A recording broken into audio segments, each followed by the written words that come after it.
Back here, Deepak Chopra on the second day of Sages and Scientists, the afternoon session. We spoke about neuroscience, epigenetics, integrative methodologies for improving brain health.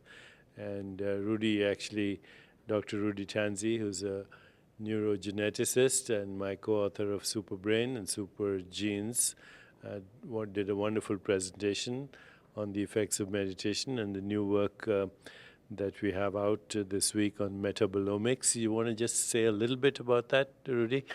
Sure. Well, I think for the first time we were able to show that the benefits of meditation and reducing stress are not just psychiatric, but have actual changes in the physical body at the level of our genes, that whole networks of genes are changing in terms of their activity, or what we say is expression, in very, very beneficial directions to help with aging. They're reducing inflammation and many of the physiological stressors that threaten healthy aging. So we were thrilled with the results, and this was really the first clinical trial of meditation of this type. And so Dr. Jonathan Rosand is a professor at Harvard and also neurologist at Mass General Hospital. And he and I and Rudy are planning to bring about some integrative medicine, for lack of a better word, along with the classical mainstream approaches to the treatment and prevention of chronic illness, particularly as it pertains to brain disease. Can you share a little? I would love to. We're focusing on health as opposed to disease, and our vision is to look at the brain and the mind and identify how we can perpetuate its health from the beginning, and the goal is to prevent disease in the process. And this is a new model, a new approach, because it integrates all of what we know that can be a benefit to human health and to the brain, both integrative approaches, traditional medicine, as well as cognitive behavioral approaches. So we're very excited to get started and to study this. So if there's one organ in the body that we need to focus on, of course we want to focus on everything, but the brain is you might say, the central station which organizes everything that's happening in the body, sensory experience, volitional action, behavior, all of that.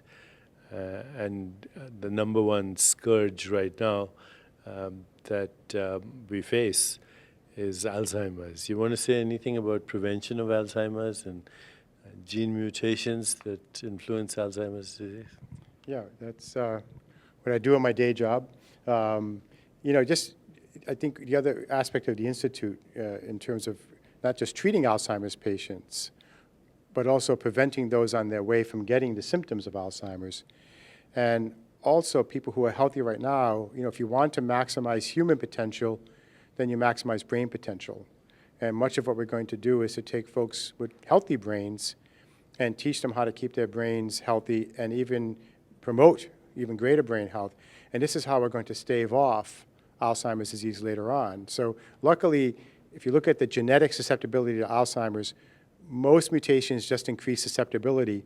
They're not insurmountable, which means lifestyle can be adapted to offset risk due to genes. There's only a handful of gene mutations, maybe less than 5% of all of them, that guarantee the disease, which means we have a fighting chance, even when you inherit susceptibility from mom or dad, to do something with lifestyle, neuroplasticity, epigenetics to offset that risk. And this will also be a big part of what we do in the new institute. So finally, Jonathan, you kind of showed the three areas, red and green, and you want to talk about that, red, yellow, and green?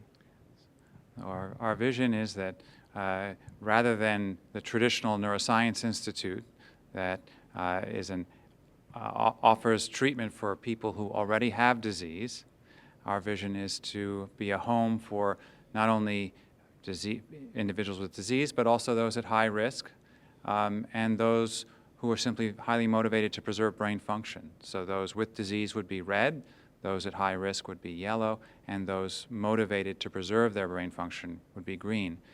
Traditionally, those in the yellow category and the green category wouldn't have a place to go in the medical system, but we now have a way of offering individuals who wish to reduce their risk of disease, we have a way of helping them, and so we're delighted to start doing that. So if you're watching this and you want to be helpful in this future vision of brain health, and if you want to be involved, helping us with your resources, whatever they are, you can send us an email at info, Panacha, what would be the right email? There you are. So it's very simple. Send us an email, info@jayo.com, and tell us how you can be helpful in furthering the cause of brain health in the future with this amazing collaboration that we are right now envisioning together. Whatever resources you have, if you want to be involved, send us an email, info@jayo.com. Thanks, Rudy. Thank you, Jonathan.